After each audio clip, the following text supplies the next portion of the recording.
समांतर हा लेख बीइंग वुमनच्या 2022च्या दिवाळी अंकात आलेला आहे। याच्या लेखिका आहेत अंजली कुलकर्णी मुतालिक, कुडाळवरून यांनी हा लेख पाठवला होता। समांतर पायऱ्या चढून ती वर येताना याचा नेमका नेम चुकायचा, हळुवारपणे काळजाचा ठोका पण चुकायचाच। ती एकदा येऊन शेजारच्याच खुर्चीत येऊन बसली की यांचा कॅरम खेळ भरत जायचा। एका मागोमाग एक सोंगट्या पॉकेटमध्ये जाऊन अक्षरशः कडेलोट करून घ्यायला तयार व्हायच्या। ती हसताना एकटक सोंगटीकडे पाहताना हा तिच्यावर टक लावून असायचा। एक खेळ ना, एक खेळ। 10 सेकंद ओलावटून गेली, हा तुझं लक्ष कुठे असतं? समोरून दुसरी मैत्रीण त्याला झापायची। भराभरा भरकटलेलं मन कसं तरी गोळा करून जीव एकवटून हा आपली टर्न खेळायचा। त्यांच्या इतक्या गेल्या, आपल्या अजून 7 वरती आहेत असं पुटपुटत क्वीनला कोणतं कव्हर राखता येते का ते तो शोधत राहायचा। याच्या मनाचा हा राजा, ती क्वीन असायची। याची स्वारी सदा भरकटत असलेली असायची। जाणवायचं तिलाही स्ट्रायकर पास करताना अलगद तिच्या बोटांना कधी हाताला तो मोरपीशी स्पर्श व्हायचा। पॉकेटच्या सोंगट्या काढताना तर तो मुद्दामच तिच्या हाताखाली आपला हात धरायचा। त्यावेळेस ती किंचितशी लाजत आपला हात सोडवून घेत असे। तिची एखादी सोंगटी तिला घेत असताना थोडक्यात पॉकेटवर आपटून थोडी वरती राहिली की हा शा असं तो म्हणत असे। पुन्हा त्याच्या मेंदूला आपल्या सोंगट्या कळल्या की काळ्या की पांढऱ्या असा पण प्रश्न पडायचा। मग तिच्याकडे पाहत कोणती मारू असं विचारताना ती खुणेनी त्याची पांढरीवाली हे लक्षात आणून देत असे। आपल्या दोघात काहीही नाही हे दाखवायचा कितीतरी प्रयत्न सुरू असायचा त्यांच्यात। खरं तर काळं पांढरं हे निमित्त, 9 पांढऱ्या 9 काळ्या जगात ती राणी आणि तिच्यासाठी कायम मदतीला असलेला तो कव्हर होऊन जायचा। कॅरमवरील लख्ख त्या 100च्या दिव्यांचा उजेड तिच्या भुरकट केसांवर विसावायचा। एकदा तरी मिचमिची डोळ्यांनी तो तिचे उडणारे केस मनातल्या मनात मागे सरकवायचा। तिच्या मनमोहक हास्यासह तिच्या कानातील गोलाकार झुमरे डोलू लागायची। त्या लयीत हा कुठल्या कुठे हरवत जायचा।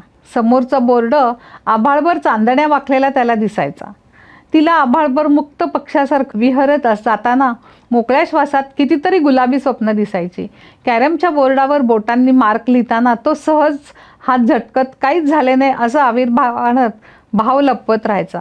एकत्र खाणं, एकाच बाटलीत पाणी पिणं, सगळं समजून उमजून चालायचं दोघांचं। पुन्हा काहीच न झाल्यासारखं एकटक। 3 डावात त्यांची टीम आघाडीवर असायची। 4थ्या वेळी खरं तर खेळायची काहीही गरज नसायची। इथपर्यंत सगळा डाव त्यांच्या नावे असायचा। आता आपलं कोणतं, काळं की पांढरं असा विचार करीत ती कधीच हातात धरू न येणाऱ्या काळाला हुलकावणी देत हसत सुटायची। तो फक्त पाहत राहायचा। सगळीच नाती त्या कॅरम बोर्डाच्या आकारासारखी कोणत्याही चौकटीत बसवता येत नसतात। कधीतरी आयुष्याचे असे काहीसे न कळणारे रिबाउंड असतात की फक्त अनिमिष नेत्राने ते पाहतच बसावे लागतात। तिला असं खूपदा वाटत राहायचं, तुझ्यामुळे अर्थ आहे जगण्याला की सगळ्यामुळे तुलाच? नको अडकत राहू असल्या अर्थवाही शब्दात। मराठी व्यक्त होता येत नाही। Still what's happening in the heart is truth. It cannot stop by any cause. Know the limits. Want to fly high and territory where no one will say what's the problem. तुझ्यासोबत दूर कुठेतरी निघून जावं वाटतं. हिरव्यागार झाडांनी नटलेलं एक सुंदर निळसर तळं असावं, त्यात पाय सोडून आपण दोघांनी बसावं. बाकी काही बोलायचंच नाही का कधी किती वाजलेत असे प्रश्न कधीच कुणाला विचारायचे नाहीत. एकटक पाहत राहायचं. हळूहळू एक एक पक्षी आसपास फिरताना दिसेल त्याबद्दल भरभरून बोलायचं. त्याची लकब, त्याची प्रचलित नावं आणि सगळं आपल्याला माहिती असलेलं झाडांबद्दल बोलायचं. झुऑलॉजी, बॉटनीत आपल्याला किती उमजेल किती ते सगळं तो बोलायचा की सगळ्या झाडांना आनंदाने नाचावंसं वाटतं. कधी तलावाच्या गाळातील तळातील दगडधोंडे मातीवर बोलायचं. मग तू मला विचार, खरंच तुझ्या आयुष्यात सुखी आहेस ना? मी हो म्हणत म्हणत तुझा हात हातात घेऊन बोलेन. तुझा आश्वासक स्पर्श मला अजिबात अश्लील ओंगळ वाटणार नाही. मी तुझ्या रुंद खांद्यावर माझं डोकं टेकेन. आपोआपच माझ्या डोळ्यातून आसवं टपकायला लागतील. तू म्हणशील, ए रडायला काय झालं? सगळं ठीक आहे ना वेडाबाई? ए ए एक दोनदा तू गालावर टिचकी मारशील, हसशील, म्हणत राहशील. काय असतं ना आयुष्य एक एक. नक्की काय मिळवायचं असतं, काय गमवायचं असतं कळतच नाही कधी कधी. कधी आपलं कोण, परकं कोण, प्रेम म्हणजे मी आता जे काय करतो ते प्रेम, की तुझा प्रत्येक प्रॉब्लेम मला माझा वाटतो हे प्रेम. अलगद तू डोळे पुसशील, फक्त तुझा आणि माझा विचार करूया असं म्हणत अलगद बोटांनी माझ्या गालावरची बट बाजूला करशील. मी तुझा असताना असं कधी रडायचं नाही हां, असं परत परत सांगशील. झाडाच्या सावल्या लांब लांब होत जातील तसं तू म्हणशील, ए चल ना आपण निघूयात, मुखवटे लावून परत खोट्या दुनियेत जायचंय ना. असं एकमेकांना समांतर असलेलं आयुष्य सुरू असताना अचानक एक दिवस असा येऊन जातो आणि पुन्हा नव्याने श्वास वाढतात. तिला त्या संध्याकाळची आठवण परत परत आयुष्यभर पुरून उरते. कधी हुरहुर वाढवणाऱ्या कातरवेळी अचानकच तुझा फोन यावा आणि तिसऱ्याच मिनिटात तू दारात दत्त म्हणून उभा राहावास.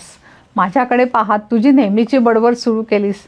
इकडून चाललो होतो, वाटलं सहज फोन करू तर तू आहेस का नाही पाहू, पण अजिबात न विचार करता आलोच पटकन. जरासा ब्रेक घेत पुन्हा, आलं आहे का, चहा करता मस्त.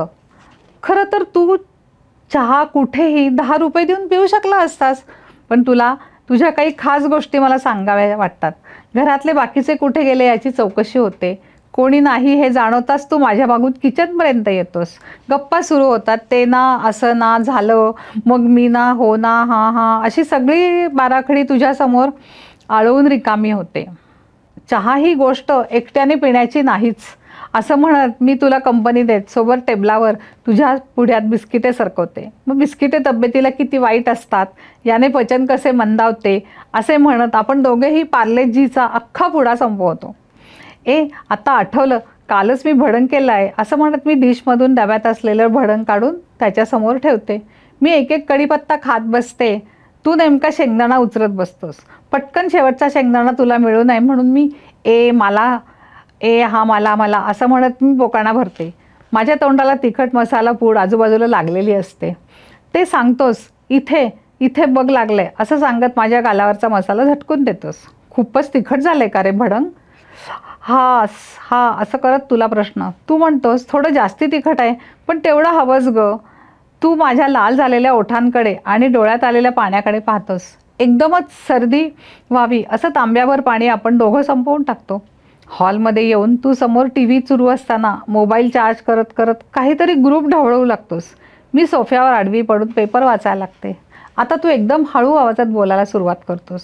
हा जोक वाचला होतास काय असं म्हणत मोबाईल पाहत हसू लागतोस. मला पण कुतूहल वाटून मी तुझा मोबाईल हिसकावून घेते. मला सेंड कर हा म्हणत आपण एकाच मोबाईलमधले जोक पाहत राहतो आणि मोठ्याने हसू लागतो. इथपर्यंत सगळं ठीक होतं. मी हसता हसता तू म्हणतोस, अशीच हसत राहा, तू खूप मस्त दिसतेस, हसणारी तू मला खूपच आवडतेस. मी हा करून त्यावर पण एक जोक करते. तू अशीच हसत राहा, मला काय करायचंय, लोक तुला वेडीच म्हणतील. असं नाही ग असं म्हणत तू खोलवर माझ्या डोळ्यात पाहशील.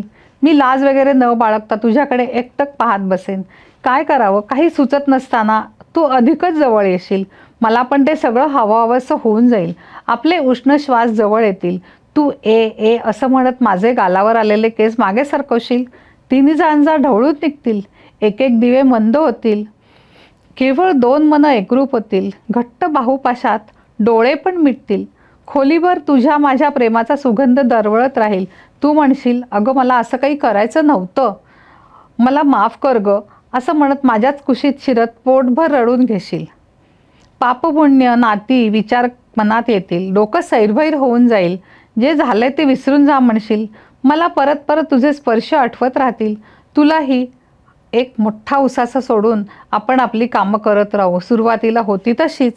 सगळ्यांचे क्षणाचे हिशोब मागू नयेत. काही अनावधानाने घडून जातं ते उगाळत बसू नये असं म्हणत आपण दोघे आपली स्वतंत्र वाट चालत राहू, एकमेकांना कायमची समांतर असलेली.